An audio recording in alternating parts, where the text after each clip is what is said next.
ಕರ್ಮ ಅಂದ್ರೆ ಏನು? ಕರ್ಮ ಅಕರ್ಮ ವಿಕರ್ಮಗಳನ್ನ ತಿಳ್ಕೊಳ್ಬೇಕು ಅಂತ ಬಂತು ಹಿಂದೆ. ಕರ್ಮದ ಬಗ್ಗೆ ಇನ್ನಷ್ಟು ವಿವರಣೆ ಕೊಡ್ತಾನೆ.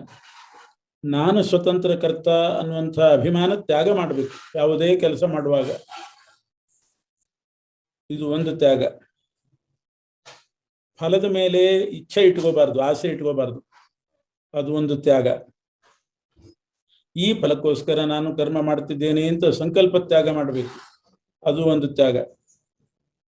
ಈ ದೇಹ ನಂದು, ಈ ವಸ್ತುಗಳೆಲ್ಲ ನನವು ಅನ್ನುವಂಥ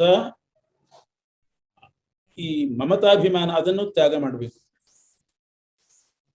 ಕರ್ಮ ಫಲದ ಸ್ನೇಹ, ಇಷ್ಟು ತ್ಯಾಗ ಮಾಡಿದರೆ ಆವಾಗ ಈ ತ್ಯಾಗಗಳಿಂದ ಕೂಡಿದ್ದು ಕರ್ಮ ಅಂತ ಅನಿಸ್ಕೊಳ್ತದೆ. ಮತ್ತು ಭಗವಂತನ ಪ್ರೀತಿಯೇ ಮುಖ್ಯ ಉದ್ದೇಶವಾಗಿರಬೇಕು. ಪರಮಾತ್ಮನ ಸರ್ವೋತ್ತಮತ್ವ ಜ್ಞಾನ ನನಗೆ ಬರಲಿ, ಅಂತಃಕರಣ ಶುದ್ಧಿ ಆಗಲಿ ಅನ್ನುವ ಅಪೇಕ್ಷೆ ಇರಬೇಕು. ಹೀಗಿದ್ದರೆ ಅದು ಕರ್ಮ ಅಂತ ಆಗ್ತದೆ. ಇಂಥ ಕರ್ಮ ಅನೇಕ ಪ್ರಕಾರವಾಗಿದೆ, ಎಲ್ರಿಗೂ ಒಂದೇ ಅಲ್ಲ. ಸನ್ಯಾಸಿಗಳಿಗೆ ಕರ್ಮ ಅಂತಂದರೆ ಪರಮಾತ್ಮನ ಉಪಾಸನೆ ಅಷ್ಟೇ, ಅದೇ ಯಜ್ಞ ಅವರಿಗೆ. ಗೃಹಸ್ಥಾಶ್ರಮಗಳ ಯಜ್ಞ ಅಂತಂದರೆ ಹೋಮಕುಂಡ ಹಾಕಿ ಅಗ್ನಿ ಪ್ರತಿಷ್ಠೆ ಮಾಡಿ ಅಗ್ನಿಂತರ್ಗತ ಪರಶುರಾಮನಲ್ಲಿ ಹೋಮ ಮಾಡೋದು ಗೃಹಸ್ಥಾಶ್ರಮಗಳ ಯಜ್ಞ. ಕೆಲವರು ಇಂದ್ರಿಯ ನಿಗ್ರಹ ಮಾಡ್ತಾರೆ ಪರಮಾತ್ಮನ ಪ್ರೀತ್ಯರ್ಥವಾಗಿ, ಅದು ಅವರಿಗೆ ಯಜ್ಞ. ಇನ್ ಕೆಲವರು ರೂಪ, ರಸ, ಗಂಧ, ಸ್ಪರ್ಶ ಈ ವಿಷಯಗಳನ್ನು ಅನುಭವಿಸ್ತಾರೆ. ಆದರೆ ಇದೆಲ್ಲ ಪರಮಾತ್ಮನ ಅಧೀನ ಅಂತ ತಿಳ್ಕೊಂಡು ವಿಷಯ ಭೋಗ ಮಾಡ್ತಾರೆ. ಆ ವಿಷಯ ಭೋಗವೂ ಯಜ್ಞವೇ, ಪರಮಾತ್ಮನ ಅಧೀನ ಈ ಪದಾರ್ಥಗಳು, ರೂಪರಸಗಂಧಾದಿಗಳು ಅಂತ ತಿಳ್ಕೊಂಡ್ರೆ. ಇನ್ ಕೆಲವರು ಕರ್ಮೇಂದ್ರಿಯಗಳಿಂದ ಕರ್ಮ ಮಾಡ್ತಾರೆ, ಅದು ಭಗವತ್ ಪೂಜೆ ಅಂತ ತಿಳಿದು ಮಾಡಿದರೆ ಅದು ಕರ್ಮನೆ, ಅದು ಯಜ್ಞನೇ. ಇನ್ ಕೆಲವರು ಪ್ರಾಣಾಯಾಮ ಮಾಡ್ತಾ ಪರಮಾತ್ಮನ ಧ್ಯಾನ ಮಾಡ್ತಾರೆ. ರೇಚಕ, ಪೂರಕ, ಕುಂಭಕ ಅಂತ ಪ್ರಾಣಾಯಾಮ ಪರಮಾತ್ಮನ ಧ್ಯಾನ ಮಾಡ್ತಾ ಮಾಡ್ಬೇಕು. ಪ್ರಾಣಾಯಾಮ ಬೇರೆ ಪ್ರಾಣಾಯಾಮ ಅಲ್ಲ, ಪ್ರಾಣಾಯಾಮ ಮಾಡ್ತಾ ಪರಮಾತ್ಮನ ಧ್ಯಾನ ಇರಬೇಕು, ಆವಾಗ ಅದು ಯಜ್ಞ ಆಗ್ತದೆ. ಹಾಗೆ ವೇದಾಧ್ಯಯನ, ಅದು ಒಂದು ಯಜ್ಞ. ಪುರಾಣ ಕಥಾ ಶ್ರವಣ ಮಾಡಿದರೆ ಅದೊಂದು ಯಜ್ಞ. ಮನನ ಮಾಡಿದರೆ, ಕೃಚ್ಛ್ರ ಅನ್ನುವಂಥ ಒಂದು ವ್ರತ ಇದೆ, ಅದನ್ನು ಮಾಡಿದರೆ, ಚಾಂದ್ರಾಯಣ ವ್ರತ, ತಪಸ್ಸು ಎಲ್ಲವೂ ಯಜ್ಞಗಳೇ. ಇಂಥ ಯಜ್ಞ ಮಾಡುವಾಗ ಯಜ್ಞ ಭುಕ್, ಯಜ್ಞವನ್ನು ಅನುಭವಿಸ್ತಕ್ಕಂಥವನು ಪರಮಾತ್ಮ. ಈ ಯಜ್ಞಗಳನ್ನು ಅನುಷ್ಠಾನ ಮಾಡಿದರೆ ಆಗ ಪಾಪ ಪರಿಹಾರ ಆಗಿ ಪರಮಾತ್ಮನ ಪ್ರಾಪ್ತಿ ಆಗ್ತದೆ. ಇಂಥ ಯಜ್ಞಗಳನ್ನು ಮಾಡದೇ ಇದ್ರೆ ಅವನಿಗೆ ಮನುಷ್ಯ ಲೋಕದಲ್ಲಿಯೂ ಸುಖ ಇಲ್ಲ, ಪರಲೋಕದ ಸುಖನೂ ಇಲ್ಲ. ಅನೇಕ ಯಜ್ಞಗಳಿದೆ. ಈ ಯಜ್ಞಗಳ ಪೈಕಿ ಜ್ಞಾನ ಯಜ್ಞ ಬಹಳ ಶ್ರೇಷ್ಠ.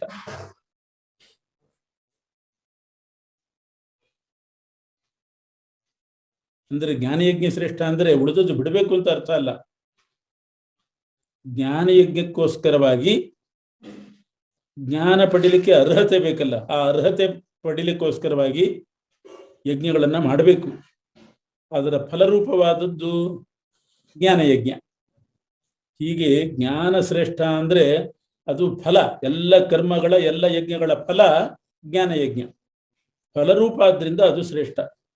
ಉಳಿದ ಯಜ್ಞಗಳು ಜ್ಞಾನಯಜ್ಞಕ್ಕೆ ಸಾಧಕ. ಆದ್ದರಿಂದ ಜ್ಞಾನಯಜ್ಞವನ್ನು ಶ್ರೇಷ್ಠ ಅಂತ ಹೇಳಿದ್ದೆ ಹೊರತು ಉಳಿದದ್ದು ಬಿಡಬೇಕು ಅನ್ನೋ ಅಭಿಪ್ರಾಯ ಅಲ್ಲ.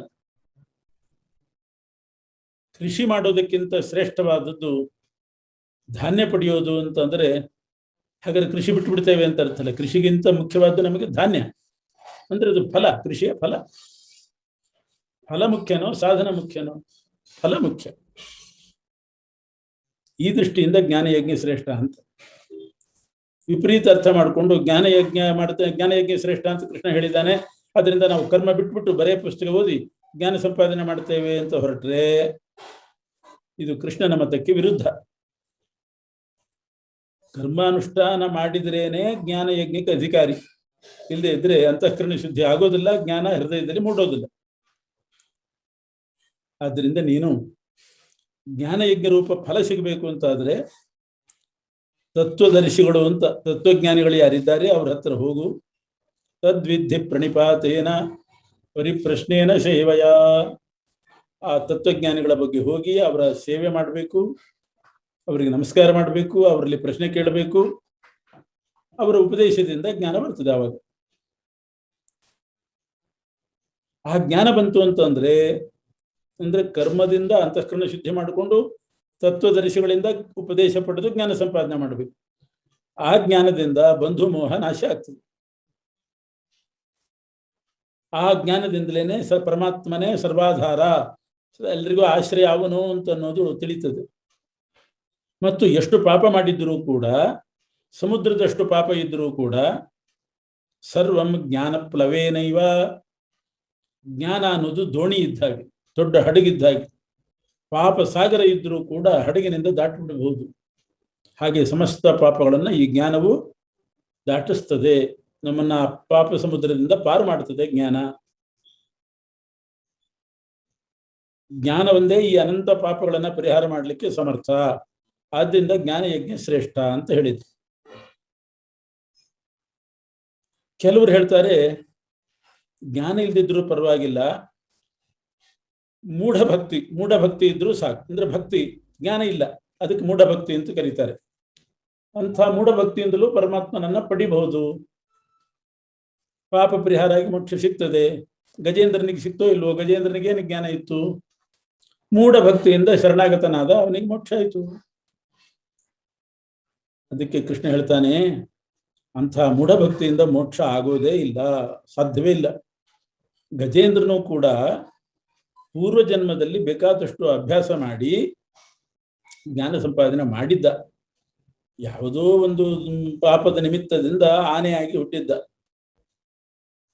ಆದ್ರಿಂದ ಅವನು ಪರಮಾತ್ಮನನ್ನ ಮೊರೆ ಹೊಕ್ಕಾಗ ಪೂರ್ವಜನ್ಮದ ಸಂಸ್ಕಾರದಿಂದ ಅವನಿಗೆ ಜ್ಞಾನ ಉದ್ಬೋಧ ಆಗಿ ಜ್ಞಾನದಿಂದಲೇ ಪರಮಾತ್ಮನನ್ನ ಮೊರೆ ಹೊಂದಿದ್ದಾನೆ. ಭಾಗವತದಲ್ಲಿ ಸ್ಪಷ್ಟವಾಗಿ ಹೇಳಿದ್ದಾರೆ, ಪ್ರಾಗ್ಜನ್ಮನ್ಯನುಶಿಕ್ಷಿತಂ ಅಂತ. ಪ್ರಾಗ್ಜನ್ಮನಿ, ಪೂರ್ವಜನ್ಮದಲ್ಲಿ ಶಿಕ್ಷಣ ಪಡೆದಿದ್ದ ಆ ಸ್ತೋತ್ರವನ್ನ ಪಾರಾಯಣ ಮಾಡಿದ. ಆದ್ರಿಂದ ಮೂಢಭಕ್ತಿ ಆಗಿದ್ದಿಲ್ಲ ಅದು. ಆದ್ದರಿಂದ ಮೂಢಭಕ್ತಿಯಿಂದ ಉದ್ಧಾರ ಆಗ್ತಾರೆ ಜನರು, ಮೋಕ್ಷಕ್ಕೆ ಹೋಗ್ತಾರೆ ಅನ್ನೋದಕ್ಕೆ ಗಜೇಂದ್ರಂದು ಉದಾಹರಣೆ ಆಗುವುದಿಲ್ಲ, ಇನ್ಯಾವುದೂ ಇಲ್ಲ. ಆದ್ರೆ ಒಂದು ಸಂಶಯ ಬರ್ತದೆ, ಶಾಸ್ತ್ರಗಳಲ್ಲಿ ಭಕ್ತಿಯಿಂದಲೇ ಮೋಕ್ಷ ಅಂತ, ಭಕ್ತಿ ಪ್ರಧಾನ ಅಂತ ಹೇಳಿದ್ದಾರೆ. ಕೃಷ್ಣ ಈಗ ಹೇಳ್ತಾನೆ ಜ್ಞಾನ ಬೇಕೇ ಬೇಕು, ಜ್ಞಾನ ಇಲ್ಲದೆ ಮೋಕ್ಷ ಆಗುವುದಿಲ್ಲ, ಅದು ಮೂಢಭಕ್ತಿ ಆಗ್ತದೆ.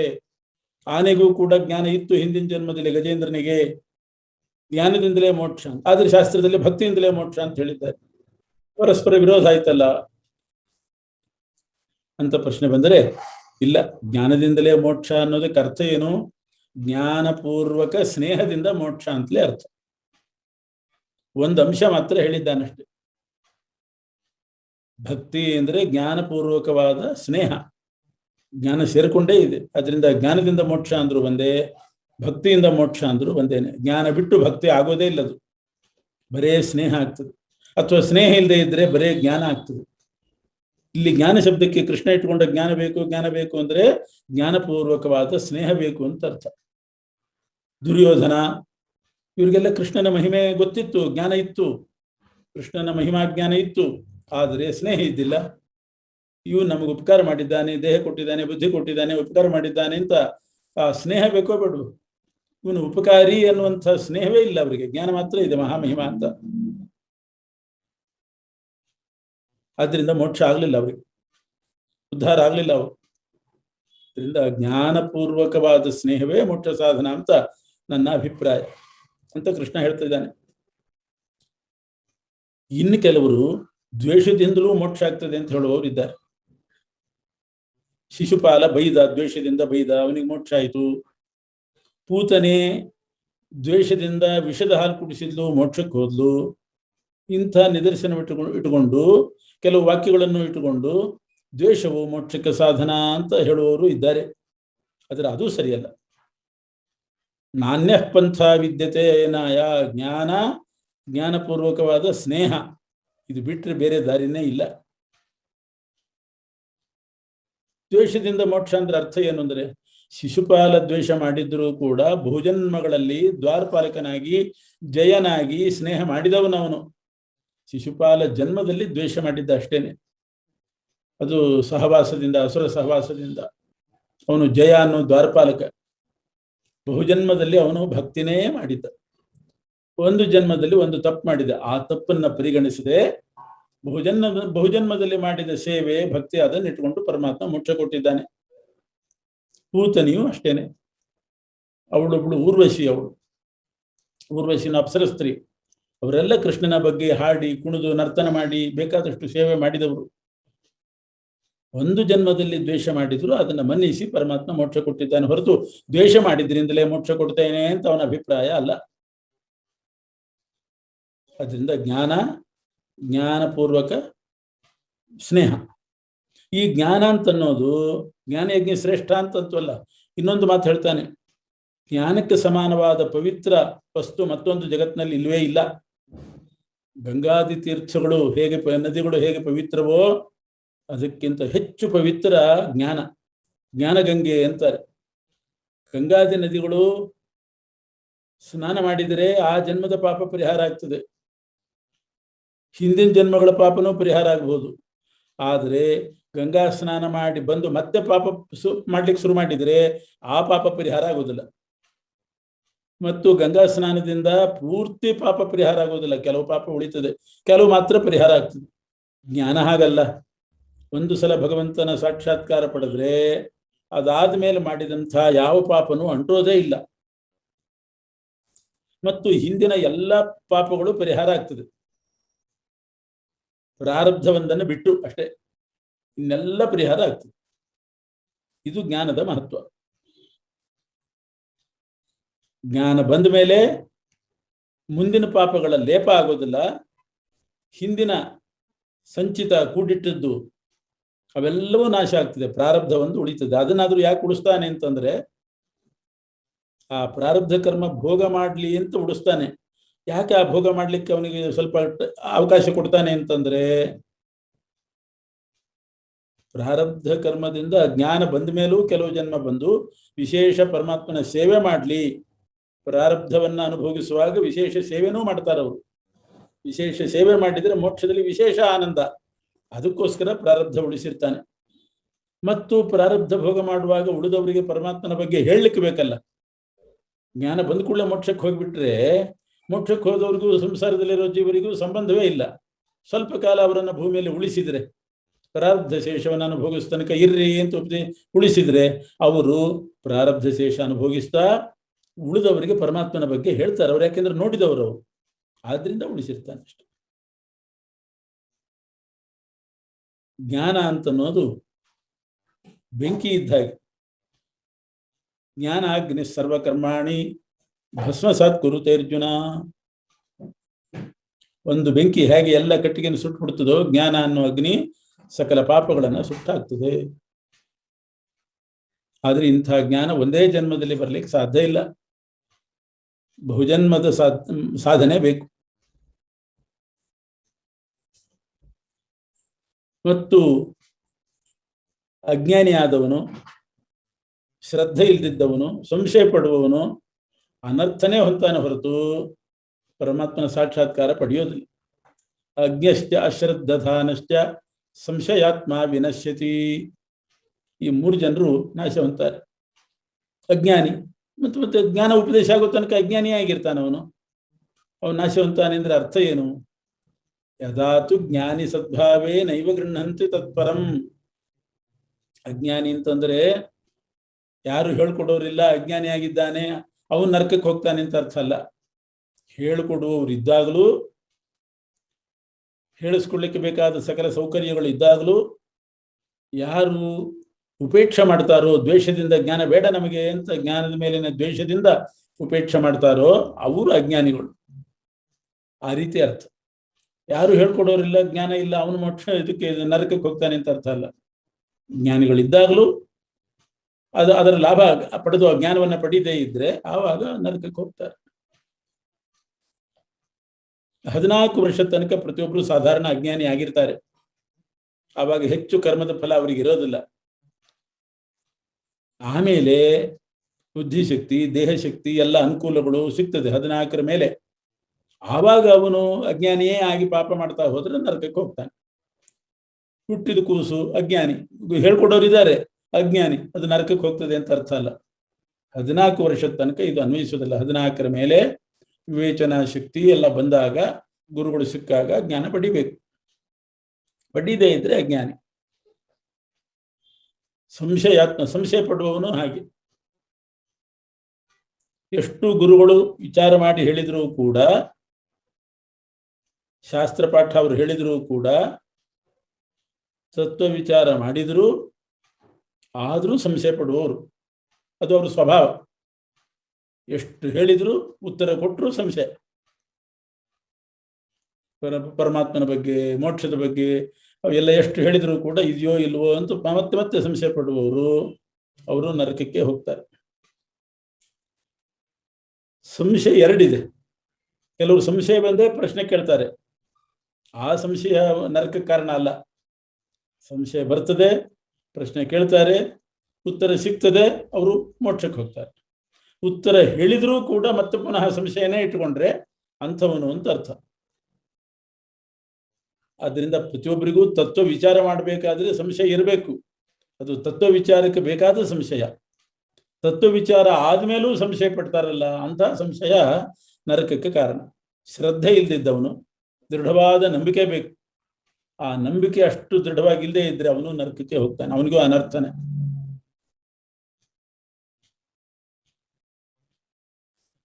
ಈಗ ಸಂಶಯ ಪಡೋರಿಗೆ ಅನರ್ಥ ಆಗ್ತದೆ ಅನ್ನೋದಕ್ಕೆ ದೃಷ್ಟಾಂತ ಹೇಳೋದು ಅಂತಂದ್ರೆ, ಕುಮಾರಿಲ ಭಟ್ರು ಅಂತಿದ್ರು. ಅವರು ವೇದ ಒಪ್ಪುವವರು. ಬೌದ್ಧರು ವೇದ ಒಪ್ಪದೇ ಇರುವವರು. ವೇದವನ್ನ ಪ್ರಮಾಣ ಅಂತ ಅವರು ಒಪ್ಪೋದಿಲ್ಲ. ಅವರು ಆ ರೀತಿ ಶಾಸ್ತ್ರ ಬರ್ತಿದ್ದಾರೆ, ವೇದ ಪ್ರಮಾಣ ಅಲ್ಲ ಅಂತ. ಕುಮಾರಿಲ ಭಟ್ರು ವೇದ ಪ್ರಮಾಣ ಅಂತ ಹೇಳುವವರು, ವೇದದ ಮೇಲೆ ಗೌರವ ಇರುವವರು. ಆದ್ರಿಂದ ಬೌದ್ಧರ ವಾದವನ್ನ ಖಂಡಿಸಬೇಕಾಯಿತು. ಅದಕ್ಕೆ ಅವರ ಶಾಸ್ತ್ರದಲ್ಲಿ ಏನೇನು ಯುಕ್ತಿ ಹೇಳಿದ್ದಾರೆ, ರಹಸ್ಯ, ಅದನ್ನೆಲ್ಲ ತಿಳ್ಕೊಂಡು ಉತ್ತರ ಕೊಡಬೇಕು. ಅದಕ್ಕೆ ಕುಮಾರಿಲ ಭಟ್ರು ಬೌದ್ಧರಂತೆ ವೇಷ ಹಾಕೊಂಡು ಒಬ್ಬ ಬೌದ್ಧ ಗುರುವಿನ ಮನೆಗೆ ಬರ್ತಾರೆ. ನನಗೆ ಬೌದ್ಧ ಶಾಸ್ತ್ರ ಹೇಳ್ಕೊಡ್ಬೇಕು ಅಂತ. ಇವನು ಬೌದ್ಧ ಅಂತಲೇ ತಿಳ್ಕೊಂಡು ಅವರು ಹೇಳ್ಕೊಟ್ರು. ಮಹಡಿ ಮೇಲೆ ಮಲಗಿದ್ದರಂತೆ ಗುರುಗಳು. ಇವರು ಕಾಲೊತ್ತಾ ಇದ್ದಾನೆ ಶಿಷ್ಯ. ಅವರು ವೇದ ನಿಂದೆ ಮಾಡಿ ವೇದ ಅಪ್ರಮಾಣ ಅಂತ ಪಾಠ ಹೇಳ್ತಿದ್ದಾರೆ. ಅದನ್ನು ಕೇಳ್ತಾ ಕೇಳ್ತಾ ಇವನಿಗೆ ದುಃಖ ಆಯಿತು. ಕುಮಾರಿಲ ಭಟ್ರಿಗೆ ದುಃಖ ಆಯಿತು. ಕಣ್ಣೀರು ಹಾಕಿದ್ರು. ಅದು ಅವರ ಪಾದದ ಮೇಲೆ ಬಿತ್ತು, ಬಿಸಿ ಕಣ್ಣೀರು ಬಿತ್ತು. ಕೂಡಲೇ ಅವರಿಗೆ ಅನುಮಾನ ಬಂತು, ಡೌಟ್ ಬಂತು. ಓ, ನಾನು ವೇದ ನಿಂದೆ ಮಾಡಿದ್ದಕ್ಕೆ ಇವನು ಅಳ್ತಾ ಇದ್ದಾನೆ ಅಂದ್ರೆ ಬೌದ್ಧ ಅಲ್ಲ ಇವನು. ಅದರಿಂದ ಇವನು ಮೋಸ ಮಾಡ್ಲಿಕ್ಕೆ ಬಂದಿದ್ದಾನೆ, ಇಲ್ಲಿ ನಮ್ಮ ತತ್ವ ರಹಸ್ಯ ತಿಳ್ಕೊಳ್ಳಿಕ್ಕೆ ಬಂದಿದ್ದಾನೆ, ಖಂಡಿಸ್ತಾನೆ, ಇವನನ್ನು ಕೊಂದು ಬಿಡಿ ಅಂತ ಆಜ್ಞೆ ಮಾಡಿದ್ರು. ಮಹಡಿ ಮೇಲಿಂದ ಇಳಿದು ಬಂದ್ರೆ ಹಿಡಿದು ಕೊಲ್ತಾರೆ ಅಂತ ಹೇಳಿ ಅವನ ಮೇಲಿನಿಂದ ಕೆಳಗಡೆ ಹಾರಿಬಿಟ್ಟ.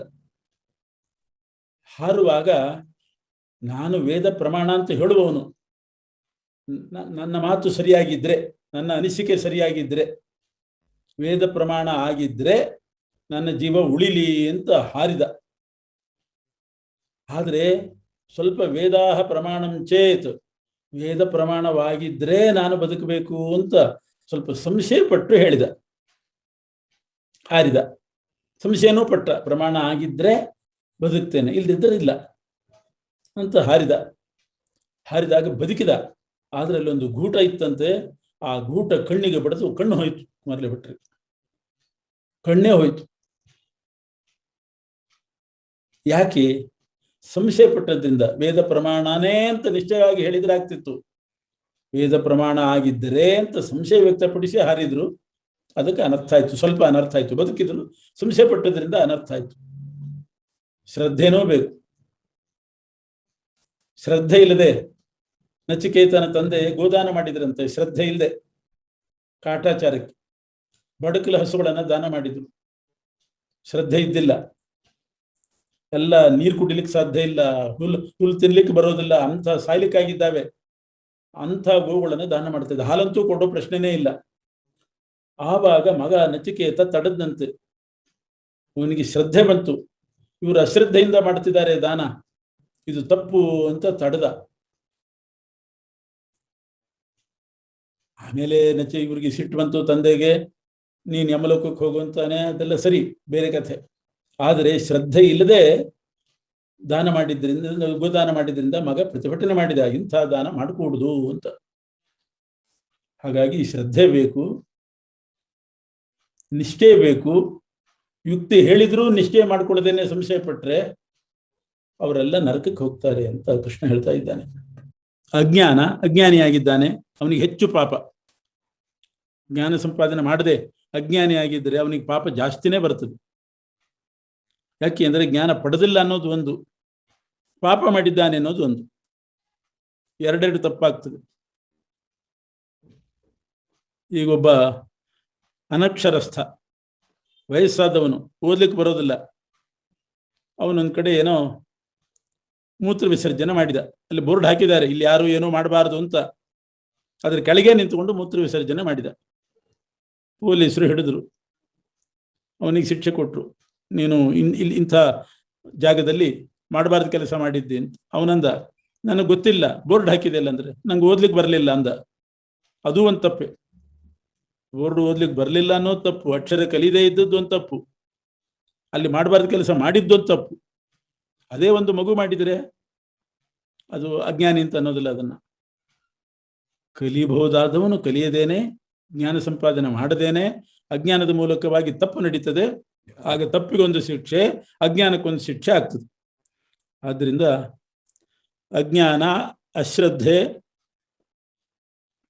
ಮತ್ತು ಸಂಶಯ ಇದು ಒಳ್ಳೆಯದಲ್ಲ. ನಿಶ್ಚಯ ಮಾಡ್ಕೋಬೇಕು, ನಿಶ್ಚಯಾತ್ಮಕವಾದ ಜ್ಞಾನ ಪಡಿಬೇಕು. ಆ ಜ್ಞಾನಕ್ಕೆ ಕರ್ಮ ಬೇಕೇ ಬೇಕು. ಆದ್ದರಿಂದ ಜ್ಞಾನಾಶಿನ, ಜ್ಞಾನ ಖಡ್ಗ ಇದ್ದ ಹಾಗೆ, ಜ್ಞಾನವೆಂಬ ಖಡ್ಗದಿಂದ ಸಂಶಯವನ್ನ ನಾಶಪಡಿಸಿ ಪರಮಾತ್ಮನಲ್ಲಿ ಮನಸ್ಸಿಟ್ಟು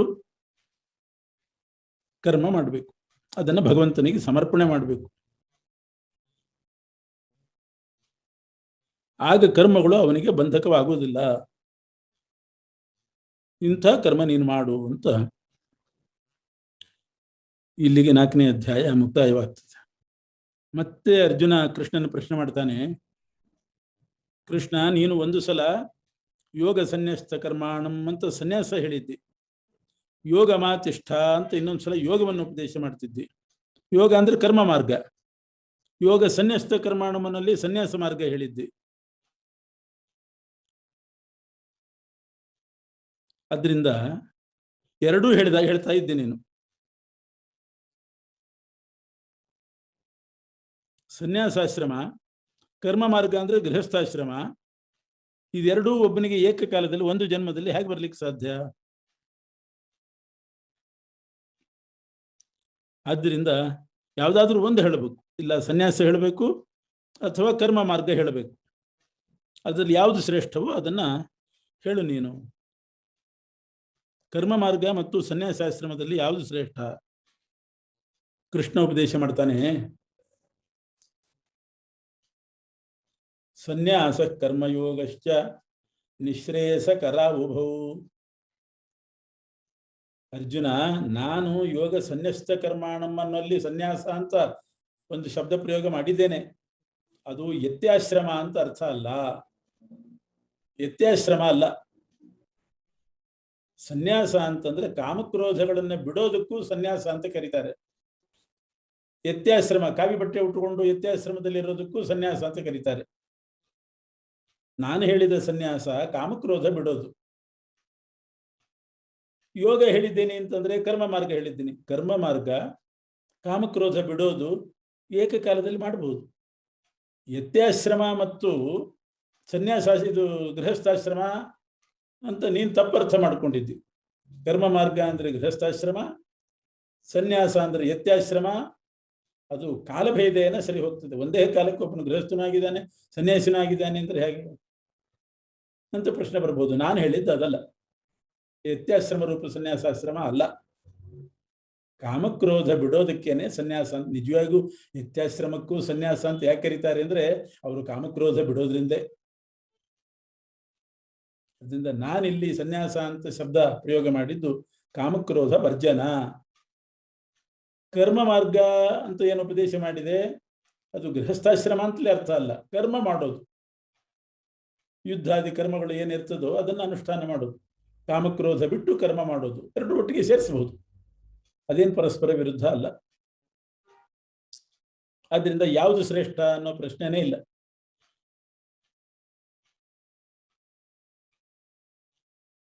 ಏಕಕಾಲದಲ್ಲಿ ಕರ್ಮನೂ ಮಾಡ್ಲಿಕ್ಕೆ ಬರ್ತದೆ, ಕಾಮಕ್ರೋಧಗಳನ್ನು ಬಿಡ್ಲಿಕ್ಕೂ ಬರ್ತದೆ. ಆದ್ರೆ ಏಕಕಾಲದಲ್ಲಿ ಗೃಹಸ್ಥಾಶ್ರಮ ಯತ್ಯಾಶ್ರಮ ಮಾತ್ರ ಕೂಡೋದಿಲ್ಲ. ಅದು ಯಾವ್ದಾದ್ರು ಒಂದು ಹೇಳು, ಯಾವ್ದು ಶ್ರೇಷ್ಠವೋ ಅದನ್ನು ಹೇಳು ಅಂತ ಆಗ ಹೇಳ್ಬೋದು. ಆದ್ರೆ ನಾನು ಇಟ್ಕೊಂಡದ್ದು ಅದಲ್ಲ.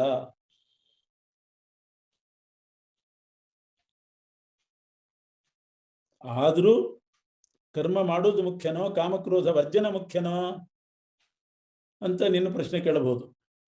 ಕರ್ಮ ಮಾಡಬೇಕು, ಮಾಡುವಾಗ ಕಾಮಕ್ರೋಧ ಬಿಡಬೇಕು ಅಂತ ಅಂದಿ. ಕಾಮಕ್ರೋಧ ಬಿಡೋದು ಮುಖ್ಯನೋ ಕರ್ಮ ಮಾಡೋದು ಮುಖ್ಯನೋ ಅಂತ ಕೇಳಿದ್ರೆ ಎರಡೂ ಮುಖ್ಯನೇ. ಒಬ್ಬ ರೋಗಿ ಡಾಕ್ಟರ್ ಹತ್ರ ಹೋಗ್ತಾನೆ, ರೋಗ ಬಂದಿದೆ, ವಾಸಿ ಆಗ್ಲಿಕ್ಕೆ ಏನ್ ಮಾಡಬೇಕು ಅಂತ. ಮಾತ್ರೆ ತಗೋ ಅಂತಾರೆ. ಆಮೇಲೆ ಕರೆದ ಪದಾರ್ಥ ತಿನ್ಬೇಡ, ಎಣ್ಣೆ ತಿನ್ಬೇಡ ಅಂತಂತಾರೆ. ಇವನು ಕೇಳ್ತಾನೆ ರೋಗಿ, ಎಣ್ಣೆ ತಿನ್ಬೇಡ ಅನ್ನೋದು ಮುಖ್ಯನೋ ಮಾತ್ರೆ ತಗೊಳ್ಳೋದು ಮುಖ್ಯನೋ ಹೇಳಿ. ಎಣ್ಣೆ ಬಿಡೋದು ಮುಖ್ಯನೋ ಮಾತ್ರೆ ತಗೊಳ್ಳೋದು ಮುಖ್ಯನೋ? ಎರಡೂ ಒಟ್ಟಿಗೆ ಮಾಡಬೇಕು. ಮಾತ್ರೆನೂ ತಗೋಬೇಕು, ಎಣ್ಣೆಯಲ್ಲಿ ಕರೆದ ಪದಾರ್ಥ ಬಿಡ್ಲೂಬೇಕು. ಎರಡು ಡಾಕ್ಟರ್ ಹಂಗೆ ಹೇಳ್ತಾರೆ.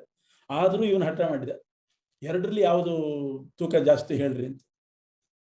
ಆಗೇನ್ ಹೇಳ್ತಾರೆ, ಮಾತ್ರೆ ತಗೋ, ಅದು ಮುಖ್ಯ, ಮಾತ್ರೆ ತಗೋ. ಎಣ್ಣೆ ಪದಾರ್ಥ ಬಿಡ್ಲಿಕ್ಕೆ ಆಗ್ಲಿಲ್ಲ ಅಂತಂದ್ರೆ ಅದನ್ನು ತಗೊಂಡ್ರೆ, ಎಣ್ಣೆ ಪದಾರ್ಥನೂ ತಗೊಂಡ್ರೆ ಆವಾಗ ಮಾತ್ರೆ ಜಾಸ್ತಿ ಕಾಲ ತಗೋಬೇಕಾಗ್ತದೆ. ಟೈಮ್ ಜಾಸ್ತಿ ಹಿಡಿತದೆ ರೋಗ ವಾಸಿ ಆಗ್ಲಿಕ್ಕೆ. ಪಥ್ಯ ಮಾಡ್ತಾ ಔಷಧ ತಗೊಂಡ್ರೆ ಬೇಗ ವಾಸಿ ಆಗ್ತದೆ. ಆ ಪಥ್ಯ ಮಾಡಿಕೊಂಡು ಔಷಧ ಸ್ವೀಕಾರ ಮಾಡಿದರೆ ರೋಗವಾಸಿ ವಿಳಂಬ ಆಗ್ತದೆ. ಹಾಗೆ ಇಲ್ಲಿಯೂ ಕೂಡ ಕೃಷ್ಣ ಹೇಳ್ತಾನೆ, ಕಾಮಕ್ರೋಧ ಬಿಡೋದು ಮುಖ್ಯನೋ ಕರ್ಮ ಮಾಡೋದು ಮುಖ್ಯನೋ ಅಂತ ಕೇಳಿದ್ರೆ ಕರ್ಮ ಮಾಡೋದು ಮುಖ್ಯ. ಕಾಮ ಬಿಡಬೇಕು, ಬಿಡ್ಲಿಕ್ಕಾಗಿಲ್ಲ ಅಂದ್ರೆ ಆಸೆ ಇಟ್ಟುಕೊಂಡು ಕರ್ಮ ಮಾಡು. ಕ್ರಮೇಣ ಆಸೆ ಹೋಗ್ತದೆ, ಆಮೇಲೆ ಕರ್ಮ ಮಾಡೋದು ಉಳಿತದೆ. ಅಷ್ಟಾದ್ರೂ ಮಾಡು.